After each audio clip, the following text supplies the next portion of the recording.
Views of பில்வின் நேயர்களே, உங்கள் அனைவருக்கும் வணக்கம். நான் பில்வின் ரெக்ஸ்பென்சன். இந்த வீடியோல நாம எதை பத்தி பார்க்க போறோம்னா, கோவையில ஒரு கல்லூரி மாணவிய 3 பேர் சேர்ந்து பாலியல் வன்கொடுமை செஞ்சிருக்காங்க. கூட்டு பாலியல் வன்கொடுமை செஞ்சிருக்காங்க. அந்த பாலியல் வன்கொடுமை அந்த சம்பவம் நடந்தது எப்படி, அதற்கு பின்பாக காவல்துறை எடுத்த நடவடிக்கைகள்ல 3 பேரை கைது பண்ணிருக்காங்க. அது எப்படி நடந்தது, அந்த 3 பேரின் பின்னணி என்ன அப்படிங்கறதெல்லாம் டீடைலா இந்த வீடியோல பார்க்கலாம். அது மட்டும் இல்லாம இன்னைக்கு கரண்ட்ல நடந்துட்டு இருக்கக்கூடிய தமிழக வெற்றி கழகத்தின் பொதுக்குழு கூட்டம், அந்த பொதுக்குழு கூட்டத்துல என்னென்ன விஷயங்கள் பேசப்பட்டிருக்கு, அங்க என்னென்ன விஷயங்கள் ஹைலைட்டா இருக்கு அப்படிங்கறதையும் டீடைலா இந்த வீடியோல பார்க்கலாம். அதற்கு முன்னாடி நீங்க இன்னும் இந்த சேனலை சப்ஸ்கிரைப் பண்ணல அப்படின்னா கண்டிப்பா சப்ஸ்கிரைப் பண்ணிட்டு பாருங்க. வாங்க வீடியோக்குள்ள போகலாம்.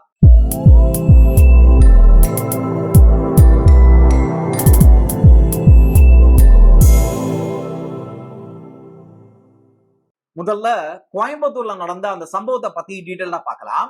கோயம்புத்தூர் விமான நிலையத்துக்கு பக்கத்துல இருக்கக்கூடிய ஒரு காட்டு பகுதியில தான் இந்த சம்பவம் நடந்திருக்கு. இந்த சம்பவம் நடந்த நேரம் அப்படின்னு பார்த்தா இரவு 11 மணிக்கு மேல அந்த பெண்ணும் அந்த அவருடைய ஆண் நண்பரும் அந்த இடத்துல கார்ல இருந்திருக்காங்க. இந்த 3 நபர்கள் இருக்காங்க இல்லையா, குற்ற செயல செஞ்சிருக்க கூடுமோ அப்படிங்கிற சந்தேகத்தின் பேர்ல சுட்டு பிடிக்கப்பட்ட இந்த 3 நபர்களுமே அந்த வழியா மது அருந்திட்டு போயிருக்காங்க. இந்த பெண்ணும் ஆணும் அந்த கார்ல இருக்கிறத பார்த்துட்டு இந்த நபர்கள் அவங்கள போய் அப்ரோச் பண்ணிருக்காங்க. முதல்ல போய் கண்ணாடி அடிச்சு உடைச்சிருக்காங்க. அதற்கப்புறமா அந்த பெண்ணினுடைய ஆண் நண்பரை அரிவாளால வெட்டியிருக்காங்க. வெட்டப்பட்ட அந்த நபருக்கு கிட்டத்தட்ட 28 தையல்கள் போடப்பட்டிருக்கு. அதற்கப்புறமா இந்த 3 பேரும் சேர்ந்து அந்த பெண்ணை தரதரன்னு இழுத்துட்டு போய் அந்த பெண்ணை பாலியல் வன்கொடுமை பண்ணிருக்காங்க. இந்த சம்பவம் ஒட்டுமொத்த தமிழ்நாட்டையுமே ஒரு பாதிப்புக்குள்ளாக்கி இருக்கு அப்படின்னு சொல்லலாம். காரணம் என்ன அப்படின்னா, இன்னைக்கு தமிழ்நாட்டை பொறுத்த வரைக்கும் சென்னை எப்படி ஒரு மிகப்பெரிய ஒரு சிட்டியா பார்க்கப்படுதோ அதே மாதிரிதான் கோயம்புத்தூரும் ஒரு மிகப்பெரிய ஒரு சிட்டியா வளர்ந்துட்டு இருக்கக்கூடிய ஒரு நகரமா பார்க்கப்படுது. அப்படி இருக்கிற ஒரு மிகப்பெரிய நகரத்துல இந்த சம்பவத்துல ஈடுபட்ட, அதாவது அந்த மாணவிக்கு இந்த கூட்டு பாலியல் வன்புணர்வு செஞ்சாங்க இல்லையா, அந்த 3 மிருகங்கள், அந்த மிருகங்கள்ல 2 பேர் மீது ஏற்கனவே பல வழக்குகள் பெண்டிங்ல இருக்கதா காவல்துறையின் சொல்லியிருந்தாங்க. அவருடைய அந்த நேர்காணல நீங்களும் பார்த்திருப்பீங்க. அந்த நபர்களுக்கு எந்த மோட்டவும் கிடையாது. அவங்க ஒரு போதையில இருந்திருக்காங்க. அந்த போதையில அவங்க என்ன பண்றாங்கன்னு தெரியாம ஒரு சில விஷயங்கள்ல ஈடுபட்டிருக்கலாம் அப்படிங்கிற சந்தேகங்கள் அங்க இருக்கு. இவங்க தானா அந்த பெண், இவங்களை பார்த்து கன்ஃபார்ம் பண்ணிட்டாங்களா இல்லையா அப்படிங்கறதெல்லாம் இன்னும் நமக்கு தெரியாது. இப்ப வரைக்கும் கன்ஃபார்ம் பண்ணல இவங்க தான் அந்த சம்பவத்தில் ஈடுபட்டாங்க அப்படிங்கிற மாதிரி. அந்த விக்டிம் போய் பார்த்து சொல்லுவாங்க இல்லையா, அந்த மாதிரி ஒரு விஷயம் இதுவரைக்கும் அங்க நடக்கல. பட் ஒருவேளை அப்படி நடக்கிற பட்சத்துல ஏற்கனவே இந்த மாதிரியான வழக்குகள்ல உள்ள இருந்துட்டு வெளியே வெயில்ல வந்த இரு நபர்கள் பிளஸ் அவருடைய தூரத்து சொந்தக்காரரான இன்னொரு நபர், அப்படி 3 பேருமே சேர்ந்து இந்த சம்பவத்துல ஈடுபட்டிருக்காங்க. ஆக ஏற்கனவே இந்த சமுதாயத்துல சீர்கேட்டை ஏற்படுத்திட்டு இருந்த ஒரு நபரை திரும்ப ஜாமீன்ல விட்டு திரும்ப இந்த மாதிரியான ஒரு அரக்க குணம் கொண்ட ஒரு செயல ஈடுபட்டிருக்காங்களே அப்படிங்கிற மாதிரியான வருத்தங்களை பல மக்கள் தமிழகத்துல மட்டுமல்ல ஒட்டுமொத்த இந்தியால இருந்தும் இதற்கான எதிர்குரல்கள் வந்துட்டு இருக்கு. இந்த சம்பவத்தை பத்தி கோவை மாநகரத்தின் ஆணையர் என்ன சொல்றாரு அப்படின்னா, இந்த சம்பவத்துல ஈடுபட்ட இந்த 3 பேருமே சிவகங்கை மாவட்டத்தை சேர்ந்தவங்க. இவங்களுடைய பெயர்கள் என்ன அப்படின்னா, குணா என்கிற தபசி 1, 2வது சதீஷ் என்கிற கருப்பசாமி, 3 கார்த்திக் என்கிற காளீஸ்வரன். இந்த 3 பேரும் தான் இந்த வழக்குல சம்பந்தப்பட்டிருக்கலாம் அப்படிங்கிற சந்தேகங்கள் எங்களுக்கு இருக்கு. அதனாலதான் நாங்க அவங்கள அரெஸ்ட் பண்ணிருக்கோம் அப்படின்னு. இந்த அரெஸ்ட்டுமே அவ்வளவு சீக்கிரம் நடந்துடல. நாங்க அவங்கள ட்ரேஸ் பண்ணி போனோம். அவங்கள ட்ராக் பண்ணி போன இடத்துல அவங்க தலைமறைவா ஒரு இடத்துல இருந்தாங்க. அவங்க தலைமறைவா இருக்கிற இடத்துக்கு நாங்க அவங்கள அரெஸ்ட் பண்ண போனப்போ எங்களுடைய தலைமை காவலரை அவங்க அரிவாளால வெட்ட வந்துட்டாங்க. அவங்க அரிவாளால எங்களுடைய தலைமை காவலரை தாக்கிட்டு அவங்க தப்பிக்க முயற்சி பண்ற பட்சத்துலதான் நாங்க எங்களுடைய ஆயுதத்தை பயன்படுத்தணும். இதுல அவங்களை கொல்றதுக்கான எந்த வித முயற்சியும் நாங்க எடுக்கல அப்படிங்கிற மாதிரியான விளக்கத்தை காவல்துறை ஆணையர் அவர்கள் சொல்லியிருந்தாரு. இன்னொரு ஹைலைட்டான விஷயம் என்ன அப்படின்னா, இந்த கோவை சம்பவத்தை பத்தி நம்மளுடைய இந்தியாவின் துணை ஜனாதிபதி இருக்கார் இல்லையா, இப்ப ரீசெண்டா தேர்ந்தெடுக்கப்பட்ட துணை ஜனாதிபதி தமிழ்நாட்டை சேர்ந்தவர். அவருடைய தொகுதியும் கோவை தான். சோ அவருமே இந்த சம்பவத்தை பத்தி ரொம்ப வருத்தம் தெரிவிச்சு ஒரு பதிவு பண்ணியிருந்தாரு. பத்திரிகையாளர்களையும் சந்திச்சிருந்தாரு. அது மட்டும் இல்லாம இந்த கோயம்புத்தூர்ல நடந்த இந்த சம்பவத்தை பத்தி பல அரசியல் எதிர்கட்சி தலைவர்கள், அரசியல் தலைவர்கள் பலருமே அவங்களுடைய கருத்துக்களை பதிவு பண்ணியிருந்தாங்க. அது மட்டும் இல்லாம ரொம்ப முக்கியமா நாம கவனிக்கப்பட வேண்டிய விஷயம் என்ன அப்படின்னா, தமிழகத்துல இருக்கக்கூடிய மகளிர் ஆணையத்தின் தலைவர் அவங்க இந்த விஷயத்தை கையில எடுத்து பேசியிருக்காங்க. இதற்கு முன்னாடி மகளிர் ஆணையம் எந்தெந்த விஷயங்களுக்கு நேரடியா தலையிடுறாங்களோ அந்தந்த விஷயங்களுக்கான விடை மிக விரைவிலேயே நம்ம எல்லாருக்குமே கிடைச்சிருக்கு. அதை நம்மளுடைய வரலாற்றுலையும் பார்த்திருக்கோம். அதே மாதிரி இந்த கோவையில நடந்த இந்த அசம்பாவிதத்திற்கான ஒரு கரெக்டான ஒரு பனிஷ்மெண்ட், கரெக்டான ஒரு ஜட்ஜ்மெண்ட் வரணும் அப்படின்னா கண்டிப்பா இதுக்கு வருமா அப்படின்னு கேட்டா கண்டிப்பா வரும்னு நான் நம்புறேன். அதை தொடர்ந்து இந்த சம்பவத்தை பத்தி நம்மளுடைய தமிழகத்தின் முதலமைச்சர் திரு மு க ஸ்டாலின் அவர்கள் என்ன சொல்லியிருக்காரு அப்படின்னா, இது சுத்தமா மனிதாபிமானமற்ற ஒரு செயலு, மனுஷங்க எல்லாம் மிருகங்கள் ஆகிட்டு இருக்காங்க அப்படிங்கிற மாதிரி ஒரு பதிவு போட்டிருக்காரு. அது மட்டும் இல்லாம காவல்துறைக்கு நான் உத்தரவு போட்டிருக்கேன். என்ன மாதிரி அப்படின்னா, விரைந்து இந்த குற்றவாளிகளுக்கான உரிய தண்டனையை பெற்றுக் கொடுங்க, அதிகபட்ச தண்டனை என்னமோ அதை நீங்க பெற்றுக் கொடுக்கணும் அப்படிங்கிற மாதிரியான கட்டளைகளை நான் காவல்துறைக்கு போட்டிருக்கேன். ஆகையால இந்த வழக்குல முழு வீச்சுல நம்மளுடைய தமிழக அரசும் சரி, தமிழக காவல்துறையும் சரி செயல்படுவாங்க அப்படிங்கிற அந்த ப்ராமிஸ திரு மு க ஸ்டாலின் அவர்கள் பதிவு பண்ணியிருக்காரு.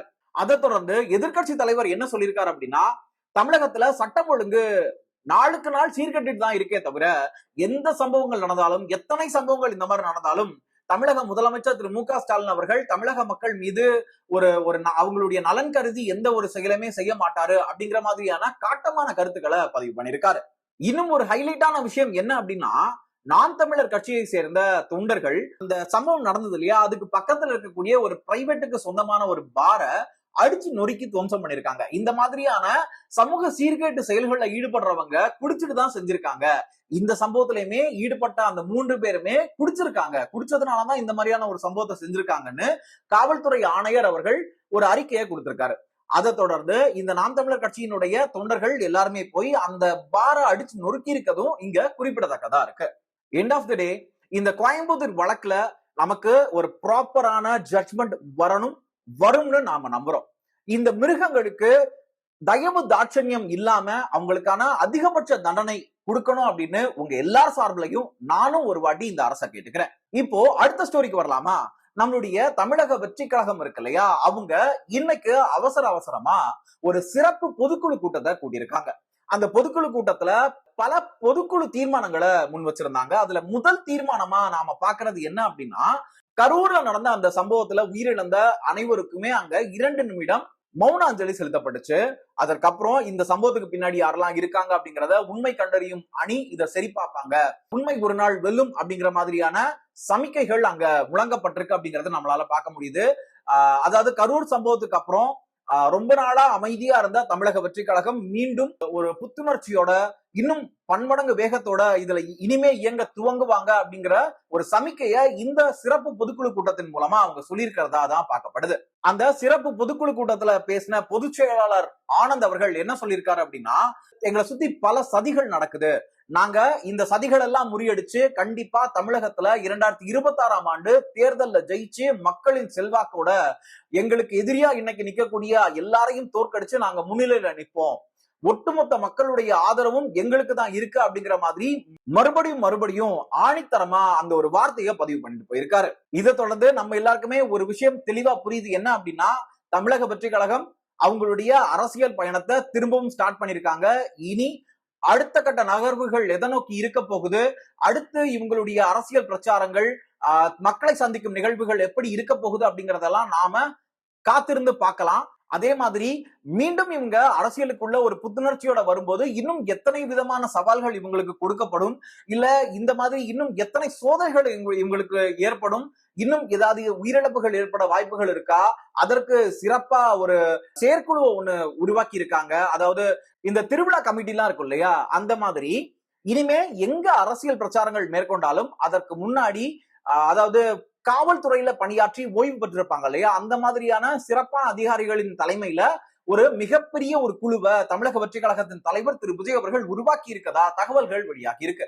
அந்த குழு என்னென்ன பண்ண போறாங்க அப்படின்னா, இனிமே ஒரு கூட்டம் நடக்குதுன்னா அந்த கூட்டத்துக்கு இவ்வளவுதான் மக்கள் வரணும் அப்படின்னா அந்த கூட்டத்தை கட்டுப்படுத்துறதுலயும் இந்த குழு வேலை பார்க்க போகுது. அது மட்டும் இல்லாம மக்களுக்கு தேவையான அத்தியாவசிய பொருட்கள், அதாவது அந்த இடத்துல கூட்டத்துக்கு வராங்க அப்படின்னா ஒரு 3ல இருந்து 4 மணி நேரம் அந்த இடத்துல நிக்க போறாங்க அப்படின்னா அங்க நிக்கிறதுக்கு கம்ஃபர்டபுளான ஒரு ஜோனை கிரியேட் பண்ணி கொடுக்கறதுக்கான வேலையை அவங்க பார்க்க போறதாகவும் தகவல் வெளியாகி இருக்கு.